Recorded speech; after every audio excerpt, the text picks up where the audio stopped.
मैं तो आज मेरे ख्याल से this is not the right budget. Hope the government new budget will come. This is just a provisional budget, but the new budget will come in the month of June once the election is over. तो इसमें कोई इतनी सारी उम्मीद तो है ही नहीं, पर हम लोग यही चाहते हैं कि हमारे ऑनरेबल प्राइम मिनिस्टर ने रोटी और कपड़ा दिया, अब मकान देना चाहते तो मकान के ऊपर थोड़ा ध्यान दो, तो हम लोग सब डेवलपर लोग हर कस्टमर को अच्छा मकान दे और वो रहने की सुविधा करें. पीएम मोदी इंफ्रास्ट्रक्चर के पास ज़्यादा ध्यान दे रहे हैं, तो बजट कैसा रहेगा? इंफ्रास्ट्रक्चर के ध्यान ज़रूरी है ताकि सबको आने जाने में सुविधा होए और सबको सफ़र अच्छा रहे सबका, और उसके कारण इंफ्रास्ट्रक्चर के कारण हाउसिंग भी और बढ़ेगा. Thank you. वेलकम. 1 तारीख को बजट आ रहा है, गवर्नमेंट बजट डिक्लेयर कर रही है, क्या एक्सपेक्टेशन है आपके बजट को लेकर, क्या कहना चाहेंगे? हमारा बजट से बहुत सिंपल एक्सपेक्टेशन है, हम काफ़ी टाइम से बोल रहे हैं. सबसे पहले है कि आज मुंबई में जो अब हम देख रहे हैं कि अफोर्डेबल हाउसिंग हमारे ऑनरेबल प्राइम मिनिस्टर का जो ड्रीम है, वो ड्रीम हम मुंबई में जो फाइनेंशियल कैपिटल है इंडिया का, उसमें हम पूरा करना चाहते हैं. रियलिटी ये है कि मुंबई में अफोर्डेबल हाउसिंग नहीं हो पा रहे हैं बिकॉज जो डिसीजन, जो एक कैप है 45 लाख्स की अफोर्डेबल हाउसिंग के डेफिनेशन में, वो उस कैप में बैठ नहीं रहा है कोई घर. यहाँ पे ऐसा अफोर्डेबल हाउसिंग में डेफिनेशन है 45 लाख्स का घर या 60 मीटर या 90 मीटर का साइज़ का घर. तो कोई भी जगह पे कहीं पे भी हो घर, पूरे इंडिया में एक प्राइस तो नहीं है.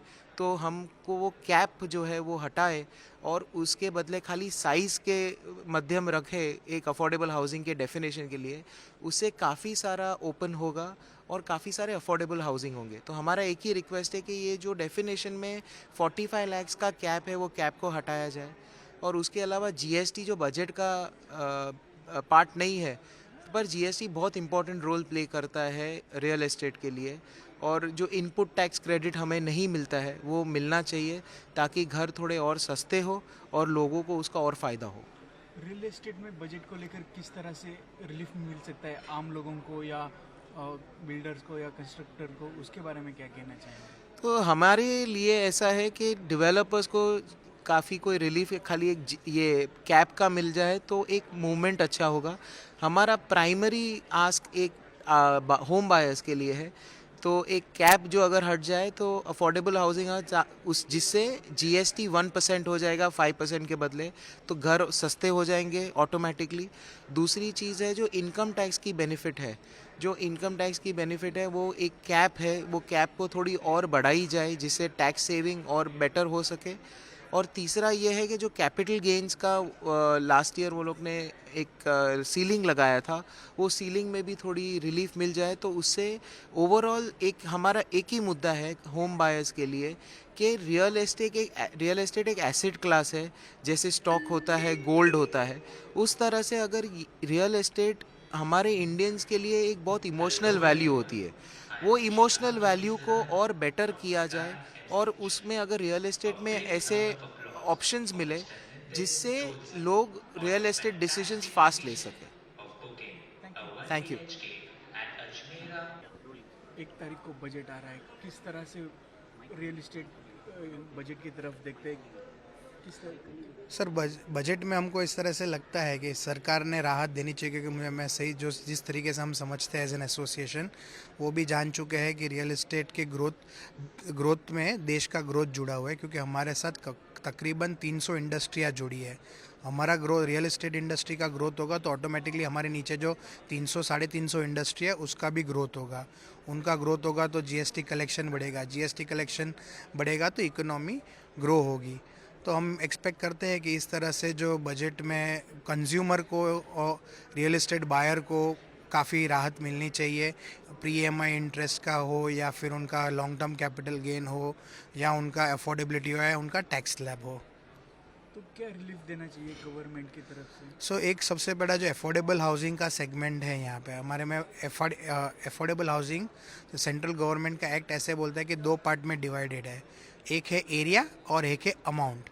तो एक एरिया का लिमिट रखा है along with amount, but Bombay MMR region ऐसा है, बहुत डिफ़िकल्ट होता है कि ये ब्रैकेट में बैठ सके. मेट्रोपॉलिटन सिटीज़ में हमको अफोर्डेबल का हमको घर देना होगा लोगों को, तो अफोर्डेबिलिटी की डेफिनेशन चेंज करनी होगी, क्योंकि ये जो डेफिनेशन बनी थी वो 2016-17 में बनी थी और आज हम 2024 में हैं. तो वो उस टाइम पे उन्होंने कॉस्ट रखी थी 45 लाख रुपए घर की कीमत with x square metre of size. हमारा ऐसा मानना है और हमने कई बार हमारी बॉडी ने रिप्रेजेंट किया है कि आप साइज़ की क्राइटेरिया फिक्स रखिए पर अमाउंट की क्राइटेरिया हटा दीजिए। सो हम एक्सपेक्ट करते हैं कि ये टाइम ये काम हो जाए। और सरकार ने जो अफोर्डेबल हाउसिंग है जैसे साइज़ विथ कॉस्ट उन्हें पर उन्होंने इम्पैक्ट 1% GST रखी है इंस्टेड ऑफ 5%। 1 तारीख को बजट आ रहा है, किस तरह से देखते हैं आप बजट की तरफ, या रियल इस्टेट मार्केट को कितना इफेक्ट करेगा, क्या कहना चाहेंगे? बजट इज़ समथिंग प्रेडिक्ट करना तो डिफ़िकल्ट है टू बी ऑनेस्ट, बट एक चीज़ मैं ज़रूर बोलना चाहूँगा क्रेडा MCHI के माध्यम से कि रियल इस्टेट को इंडस्ट्रियलाइजेशन का टैग मिला नहीं है। अगर ये इंडस्ट्रियल कैटेगरीज़ में आ जाते जैसे कैटेगरीज़ में आती है तो काफ़ी गवर्नमेंट को सबको कि कुछ भी पास ऑन स्कीम्स करना जो इनडायरेक्टली कस्टमर्स को बेनिफिट हो, ये ज़रूर मैं बोलना चाहूँगा कि गवर्नमेंट इसके ऊपर ध्यान दे। एंड बजट आई एक्सपेक्ट कि अच्छा मिले बिकॉज काफ़ी स्टॉक पूरे हिंदुस्तान में अवेलेबल है। आज सब जगह पर प्रधानमंत्री की उनकी ये मिनिस्ट्री में काफ़ी लोगों को ये कंस्ट्रक्शन ईज होने की पॉसिबिलिटी के कारण काफ़ी ग्रोथ देखने मिल रही है। तो आई एम श्योर कि हाउसिंग बिक्री is one of the criteria for this government, BJP government, and I am sure budget में काफ़ी फ़ायदा होगा जो कस्टमर्स के लिए होगा। गवर्नमेंट क्या ऐसे स्टेप ले सकती है कि रियल इस्टेट मार्केट को रिलीफ मिल सकती है, या फिर जो क्लाइंट है उनको रिलीफ मिल सकती है, उसके बारे में क्या कहना चाहिए? गवर्नमेंट में कोई भी देश में आज गवर्नमेंट टैक्सेस जो रियल इस्टेट पे लगते हैं उनके ऊपर ध्यान दिया जाए तो ऑटोमेटिक सेल घर की बिक्री होती है। जैसे कि महाराष्ट्र में 5% जब ये ड्यूटी फ्री दी थी तो बहुत सारे सेल्स हुए थे। उनको लगा कि ये कभी वापस दोबारा नहीं मिलेगा मौका। सेम वे लंदन में भी ये ही स्टैम्प ड्यूटी के वेवर की डिस्काउंट्स दी थी। तो गवर्नमेंट कहीं भी अगर कुछ ऐसी स्कीम्स दे जो बायर के लिए बेनिफिशियल हो तो आई एम श्योर कि कोई भी देश में ये प्रगति हो सकती है। तो गवर्नमेंट कॉस्ट जो है प्रीमियम्स हमारे जो मतलब स्पेशली बॉम्बे प्रीमियम्स बहुत हाई है तो उसके ऊपर ध्यान दिया जाए तो बॉम्बे भी एक अफोर्डेबल वर्किंग सेगमेंट में आ सकता है। सो ओवरऑल इफ़ ये बजट में अगर कुछ गवर्नमेंट कॉस्ट के ऊपर जो आई अंडरस्टैंड कि उनकी इनकम गवर्नमेंट बेसिक इनकम पे इफेक्ट आता है, बट ओवरऑल जब सेल्स होती है तो वो सब कवर होता है which we have seen in the market.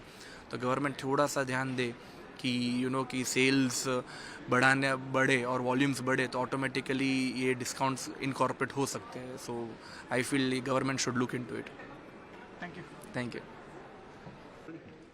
Sir 1 तारीख को बजट आ रहा है, किस बिल्कुल। तरह से रियल इस्टेट मार्केट इस बजट की तरफ देखता है, क्या कहना चाहेंगे इसके बारे में? पंकज, बहुत सही क्वेश्चन है और राइट टाइम पे है। मुझे लगता है कुछ डिमांड्स जो या कुछ विनंती जो हैं वो रियल एस्टेट सेक्टर की काफ़ी टाइम से पेंडिंग है गवर्नमेंट के पास और मुझे लगता है this is the high time when government should think on to it. पहली चीज़ है कि real estate is giving contribution of 8% of GDP in the national GDP। ना अगर आप वो स्टेटिस्टिक्स को परसेंटेज से नंबर में अगर करेंगे तो वो बहुत बड़ा नंबर है।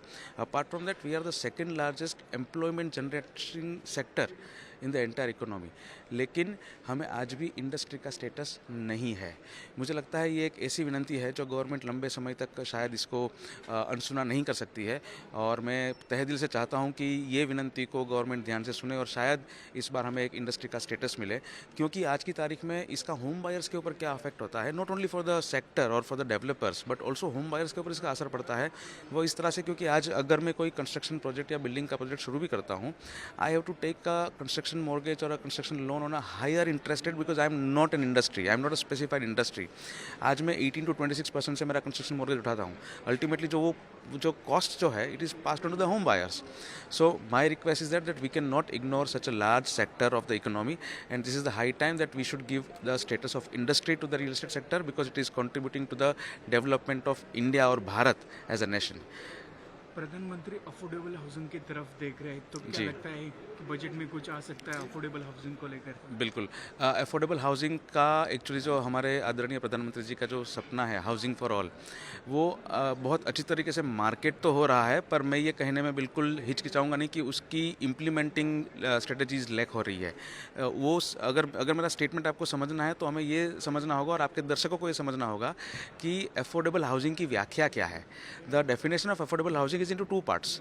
एक है 45 लाख रुपए से नीचे का घर होना चाहिए और वो 600 स्क्वायर फीट 60 स्क्वायर मीटर्स से नीचे होना चाहिए।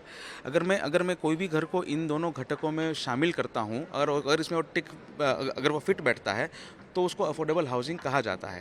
अगर यही डेफिनेशन को मैं मुंबई में लागू करूं और कोई भी मेट्रो सिटी में लागू करूं तो मुंबई में 45 लाख रुपए का घर अवेलेबल नहीं है, जबकि Mumbai is the financial engine. आज यहाँ पर रोज़ के 800 से 1000 लोग आते हैं ये माइग्रेशन के साथ कि वो यहाँ पर हमेशा के लिए रहेंगे, एक अच्छी ज़िंदगी जिएंगे।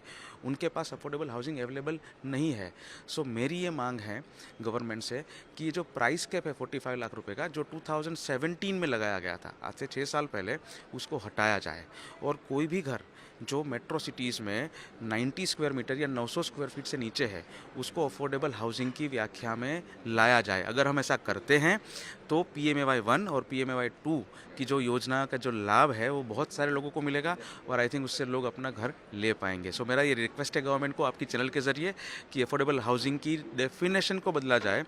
Metro cities